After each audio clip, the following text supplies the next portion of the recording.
Thank you for tuning in to the best parenting show on the internet, Post Daily Dose. It's the Post. It's the Post. It's the Post. The Post Daily Dose. It's the Post. It's the Post. It's the Post. The Post Daily Dose. It's the Post. It's the Post. Hey, Facebook. Good evening and welcome to another episode of Post Daily Dose with me, your trusted parenting advisor, faithful guidance servant on the healing journey. What's my name? Big Papa Bryan+Post. I hope everyone is doing fantastic this evening. Hope you've had an amazing day. I am so excited. I am so pumped.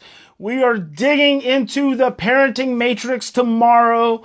I believe this is going to be probably one of the best, most transformative breakthrough parenting programs that I have come up with in 20 years. It has just the thought, the concept, the framework has really just given me a focus, kind of a laser focus on what needs to happen with parents, with families. Hey, Heidi. Hey, Mama. I've been doing some parent coaching sessions and interacting with some of our members inside the parenting matrix, and just really excited. So if you haven't gotten signed up yet, please do. Just go to theparentingmatrix.com, follow the instructions, choose the red pill, come join us, and you will get notice. And please, as soon as you sign up, you're going to get access into the Lovevolution membership site. And there's three things. There's a welcome message, number one. Number two, it's request access to the private Facebook group. So click on that, send me a message for an invitation to the private Facebook group. I will approve that, and that's where your classes, your modules are all going to be in the private Facebook group starting tomorrow morning. Oh, and you know what? The Inside the Parenting Matrix show should have came out on YouTube today. So that's sitting out there as well. So send me the private message. That's number two. You get approved. I'll make sure you get approved tonight. I'll make sure everyone's ready and has access. And then number three is all the contact information you need to be able to reach me. You can Vox me, you can text me, you can call me, you can email me, whatever it is you need to do, however you need to reach me, however you feel most comfortable, because I'm going to be right there with you, side by side, hand in hand, step by step over the next 28 days. We're going to do this. So if you hadn't gotten signed up yet, please do. So in tonight's episode, we're going to talk about, are you being a hypersensitive parent? And Christy sent me a text and said, I'm getting a lot of questions, a lot of comments from parents whose kids are poking at them, kind of agitating them, kind of getting them riled up. And she said, I remember with Kevin, that's our adopted son, our 24-year-old adopted son. She said, I remember when Kevin, actually Kevin's 25, maybe 26. I remember when Kevin used to do that to me, and then I realized what was happening, and then I was able to relax. Maybe you might want to talk about that as a good topic. It's actually an excellent topic. How many times does your child say stuff that's actually feels threatening to you? Like, oh, I'm just going to go kill myself, or I'm going to run away, or I'm gonna bust out the window on the car, or these threats that come from stress, and it immediately causes you anxiety, right? Or I'm gonna leave and I'm not gonna come back. It causes you this anxiety, and you immediately want to suppress that reaction. You want to suppress that threat from your child. You want to suppress that reaction in your own brain. And, you'll start either, negotiating with them, or you'll tell them not to say things like that. It's not nice. It makes you sad. We don't talk that way, or you better not do that, or this is going to happen. And so all of a sudden there's these threats that start to come from you. And really the threats are just your sensitivity, and you're already overwhelmed. You may be tired from dealing with some of the challenges your child's been presenting you. And so then you find yourself being hypersensitive to the things that they say. And here's the thing. When a child is stressed out, they are emotionally regressed. When they are emotionally regressed, They are like toddlers playing peekaboo. And when they find out that they can say things to you that charge you, guess what it does? It's like going peekaboo, and their brains get a charge. And as soon as they say, I'm going to run away, and you go, you better not leave this house. Woo, peekaboo. They just got a charge in their amygdala. Their amygdala just got sparked. It's like they get this surge of cortisol and adrenaline. It's like, woo. And then they'll say something else, and then, woo, you get wired, just get worked up. And they'll just keep doing stuff. And you'll just keep getting worked up. And before you know it, both of you are in this really nasty space with one another. Well, here's the thing. That becomes a negative feedback loop. That becomes a loop where, hey, Paulette, that becomes a loop where you're both getting a payoff. And it's a negative payoff because it doesn't feel good, but you are both engaged in a process where you're actually just amping each other up. Your child says something, you react. Your child says something again, you react, they react, you react, they react, you react, and it just ups until, either you just stop or one of you storms off, or typically nothing actually ever happens. Have you ever noticed that when your child starts threatening, that a lot of times nothing ever happens from it? They're just threats. But when things do happen, when things do escalate, or when you escalate along with them. Hey, LaJoy. Hey, Brian from Boston. And hey, Kirsten from the Netherlands. And Kirsten's husband, Stefan, is actually transcribing From Fear to Love into Dutch. So very exciting. And funny story about Kirsten and Stefan is Kirsten shows up. Her last name's different than Stefan. And over a period of time, I'm like, oh my gosh, Brian. Brian says it's 3 degrees in Boston. Dude, stay warm, man. Stay warm. Sending you guys prayers. Hang in there. Hopefully the sun will be coming and warm you guys up soon and melt some of that snow and ice you got going out there. So Kirsten and Stefan, they show up at different times. Like Kirsten shows up in my evening time. Stefan shows up in the morning. So he's like on the morning motivation that I do. And I see these different names. I see these two people, both from the Netherlands. And I'm like, I just have a feeling that you two need to connect. So I'm like, Stefan, one morning, hey, dude, you're in the Netherlands, all right? And he's like, yeah. And I'm like, I know someone in the Netherlands you need to connect to. Her name's Kirsten. Send me your email. Send me a Facebook message. I'm going to connect the two of you. So first of all, Stefan tells me that he's translating From Fear to Love into Dutch. I didn't even know that. So Christy had probably told me at some point in time, and I'm just like, oh, okay. And so he said it the other day, and it really still didn't register. And then he's like, hey, man, Kirsten, that's my better half. That's my wife. That's the mother of my children. I'm like, oh my gosh. See there? I knew you guys needed to connect. I was just late to the party, and I didn't get invited to the wedding or anything. I don't know how long you guys have been married. But anyway, funny story. Small world. It's always such a small world. But anyway, Fear to Love's coming out in Dutch. Very excited. It's been translated, I think, into 2 other languages and from foreign countries. I can't even really remember the name of them. But I'm excited to spread the message there. And I'm appreciative to Kirsten and Stefan for taking the time to do that and work with us on getting that done. So Peggy says, OMG, this just happened today. And I went right back into the Matrix. Grrr, so mad at myself. No, don't get mad, Peggy. There's no need to get mad. See, this is the beauty of the Matrix. I don't know why my phone just got kind of foggy all of a sudden.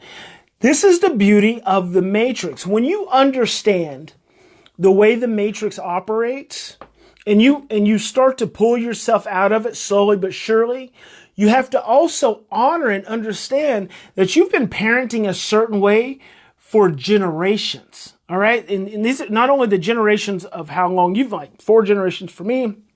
I haven't been parenting that long. 2 generations, 2.5 generations, 1 generation, decades. I'm sorry. So you've been parenting this way for generations. Your parents parented that way. Your grandparents parented that way. So several generations parenting the same way. And then you've been parenting for a couple of decades. I imagine most of us, are in our 30s, 40s. So we've been parenting for, I've been parenting for 25 years. you start to realize that it's a conditioned process. When you start to pull yourself out of the matrix, here's the most beautiful thing. This is the most beautiful thing, Peggy. We love mistakes. We love the opportunity to show up and start parenting from the matrix again. Because it's a process. It's not an outcome. When your child is at you, and there's so many things, and see, this is one of the things we're going to gain in the next 28 days. We're going to create space in your window of tolerance, which is going to gain you a time. It's going to gain you a space between your reaction and your ability to respond. Right? And so when you gain that space, you're going to become more mindful. You're going to become more aware. This is the beauty of doing something consistently. People are always talking about it takes 21 days to form a habit. That's actually a myth. But doing anything for 21 days consistently is enough to get you a real good dose of repetition and conditioning and a structure and a system, and to get you thinking and feeling and behaving differently. People don't just make that up, but there's something to that 21 days, although it's actually a myth. They say it's a myth, but there's something to it. But we're going to go longer than 21 days. We're actually going to go 30 days. I said 28 for the month of February, but I don't want to end on 28. We're going to do at least 30 because I've got 3 segments, 10 days each, that we're going to be doing, starting with us as parents, then working with our children, and then into the family and the relationship dynamics and school and family, extended family members and all that stuff, so on and so forth. But here's what we learn to appreciate when we're operating outside of the matrix. You learn to appreciate when you actually show up inside of the matrix. Because that's our opportunity to stop. And Peggy, this is your opportunity to stop and say, first of all, what was going on with me? What was going on with me? Like, what had been going on that day? Where was I at in my mind? What was going on? How attuned was I, or how misattuned was I? Had I eaten? We don't think about that as parents. Have you eaten?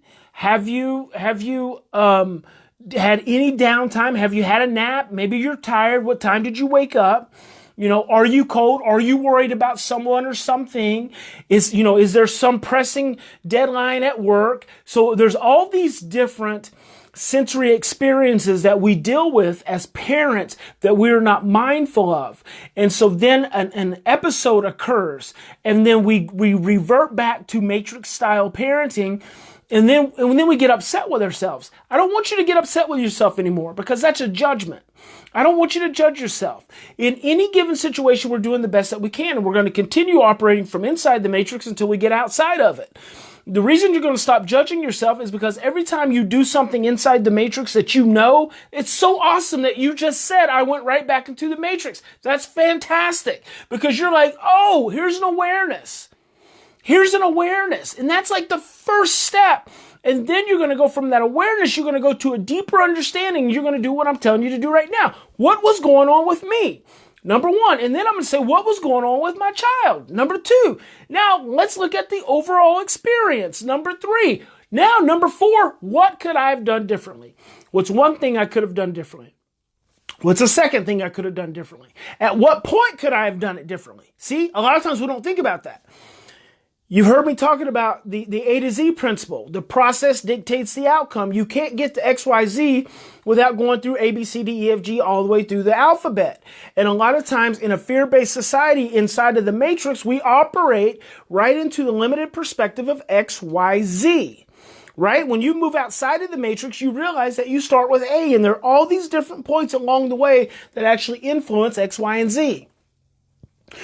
You don't get to have an opportunity to examine and look at that until you mess up. So I love messing up. I love the opportunity to struggle, do something just like the matrix conditions you to do, and then say, oh, that was a matrix move. We're going to stop making matrix moves. But until we get to that place, it's okay. Make as many matrix moves as you can. In fact, I want you to practice making matrix moves. I literally want you to practice making matrix moves. Why would I say that? And Heidi says, it's 30 degrees here. It's flipping hot. Oh, 30 degrees for you. Heidi is and Heidi's in New Zealand. So that's like what? What is that? 78? I don't know. I'm not good at science and those. You guys do Celsius and not Fahrenheit. So that's hot. Hot there. It's warm here. Why do I want you to practice matrix moves? Can anyone tell me why I want you to practice matrix moves? Because I want you to bring it to the conscious level. See, parenting inside of the matrix is unconscious. That's why when we start spending the next 30 days together, one of the core processes we're doing is we're bringing traditional matrix practicing. Dang, Peggy says it's -6. Jeez. We're bringing traditional matrix parenting to the conscious level. Because until you make it conscious, until you start thinking about it, you can't gain control over it. See, the matrix has conditioned your mind to behave and to think and to feel a certain way. Right? It's really feel, think, and behave a certain way. Did you know that? Did you know that it's feel, think, and behave? See, that's where cognitive behavioral therapy goes askew. Cognitive behavioral therapy says you change your thoughts to change your behaviors. But actually, your thoughts occur first on an unconscious, nonverbal cellular level. That's where your first thoughts occur, at a cellular level. And then those first thoughts inform your emotions, and then that emotion informs your thinking. See, we don't work backwards from the brain down to the body. We work from the body up to the brain. And so it's actually your feeling, and then your thinking, and then your behavior. So the matrix has you conditioned to parent a certain way, and it's all unconscious. We don't consciously parent our children. And that's what happens when you start to move outside of the matrix. You start to consciously parent. And when I say practice matrix moves, what I'm trying to get you to do is to see. I want you to see what you're doing. I want you to see and I want you to feel the outcome of what you do inside the matrix, because that's going to unfold a level of consciousness to you that you've not yet achieved. And so when you unfold that level of consciousness, this new level of consciousness, you're going to do exactly what Peggy said to do. That's right, LaJoy, bring to the conscious level. You're going to do, hey, Emma from England, you're going to do exactly what Peggy did. You're going to say, I made a matrix move. Dadgummit. It's okay to growl, of course, but we don't want to judge it. We want to say, I made a matrix move. Dang it. Now let me look at it. Let me think about it. Because matrix moves is what we've been doing. It's what we've been doing our entire parenting existence. It's what our parents did to us. It's what our grandparents did to us. So it's this is just a conditioned process. We're literally breaking chains. Right? When you start the process, and this is why grasping the understanding is so important, is you're literally going to be changing the DNA of your lineage by making these different choices and achieving this new level of consciousness. You're going to be interacting and engaging with your children consistently through the midst of pain, in a way that no one in your lineage has done. Maybe you've had a few people do it, but when negative experiences have shown up, you're going to be interacting with your children and engaging in a way that no one else in your lineage has done. And if they have done it, it hasn't been done strong enough and continuously enough and repetitively enough to really change the course of the lineage, because that's what we want to do. We want to change the course of the lineage. It's like I say, you're creating a parenting legacy. We're always worried about creating money legacies. Well, what about creating a parenting legacy? What about creating a legacy that says, Big Papa was the one in our family who started treating us differently. I want my daughter both my daughters, if they have children, I know my oldest is going to have a child. I don't know if my youngest is going to have a child. I hope several grandchildren, but I want my daughter to say, I'm parenting you right now because this is what I learned from my daddy. This is what I learned from Big Papa, because that's what my grandkids are going to call me, Big Papa. This is what I learned from Big Papa. Big Papa taught me that when you do this, this is my response to you. I don't react, because Big Papa says we have to have faith and we have to be loving and I have to be supportive. And when my grandchild's an adolescent, I want my daughter to be able to say, you know what, honey? I don't think that's a good idea, but you're 15 years old and you probably feel like you can make the best decision for your life. So I'd like for you to stay home so we could talk about this and work it through, but you're going to do whatever you feel like you need to do. I'm going to go ahead and go in here. See, she's going to have gotten that from Big Papa. And then my teenage granddaughter is going to have gotten that, or my teenage grandson. And then they're going to grow up with that responsive, love-based parenting, and they're going to do the same for my great-grandchildren. And then I'm changing the lineage, because then they're going to do that for my great-great-grandchildren. And somewhere along the lines, at some point in time, someone's going to say, Big Papa did that for us. The reason we don't parent like everyone else parents is because of Big Papa. That's what I want to create. That's what I want you to create for your family. I want you to create a legacy of parenting, a love-based parenting legacy. I want your children to be able to make those responsible decisions based on the way that you've engaged them and the things that you've taught them along the way. That's what I'm so excited about. I think it's fantastic. So Peggy, you're doing wonderful. And we're just getting started. We're just getting started. Did I mention to you guys the parent I did the IEP review for children? She went to the school and the teacher completely discounted that her 2 adopted children come from really, neglectful, abusive environments. The teacher was like, no, they're not traumatized. They're just like my kids. And she tried to make a comparison. I don't think I talked to you guys about it. I did it on LinkedIn today. I wrote a little article about it. But it's just so sad that we continue to be so negligently misinformed about trauma and the impact of children, when we know all you got to do is look at their records. And the mom, countered and said, no, that's a bunch of BS. Have your children ever been neglected? Have your children ever been abused? Have your children ever been left alone as toddlers and infants and had to take care of one another? No. And thankfully, the special ed teacher and the counselor were on the same page as the mom. So it's just an opportunity for us to get a little bit more support, a little bit more reinforcement, and create a new environment for these children. And hopefully at some point in time, we get that teacher trauma informed too. So that's it. That's good. Hey, what we're going to do is we're going to kick this thing off tomorrow. Again, theparentingmatrix.com. We're going to be going hard every single day. You're going to have unlimited access to me. We're going to push hard for 30 days. In the month of February, plus 2 extra days, there's going to be a private video that's going to be in the private Facebook, the Lovolution Facebook page. We're going to bust out of the parenting matrix. There's going to be a video. There's going to be an exercise. And then there's going to be a reflective homework situation. And we're going to go for that every single day. And in between, you're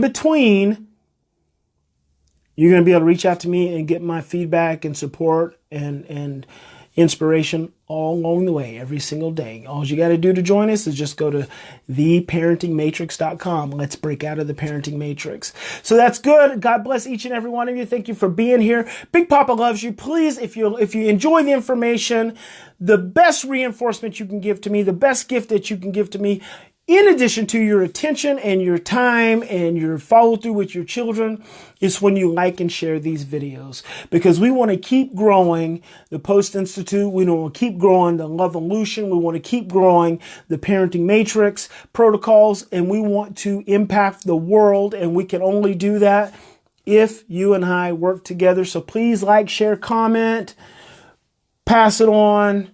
God bless each and every one of you. Hope you have a fantastic this evening. I'm going to get a good night's rest. I'm going to wake up and be on fire tomorrow, back to the gym. And I hope when you lay your heads down tonight, I hope you're excited about tomorrow. I hope that when you relax, I hope the cells of your bodies open up and release the generations of bondage and pain that have been afflicting your family for decades and generations, that we let it go, that this legacy This lifetime is when we change your history.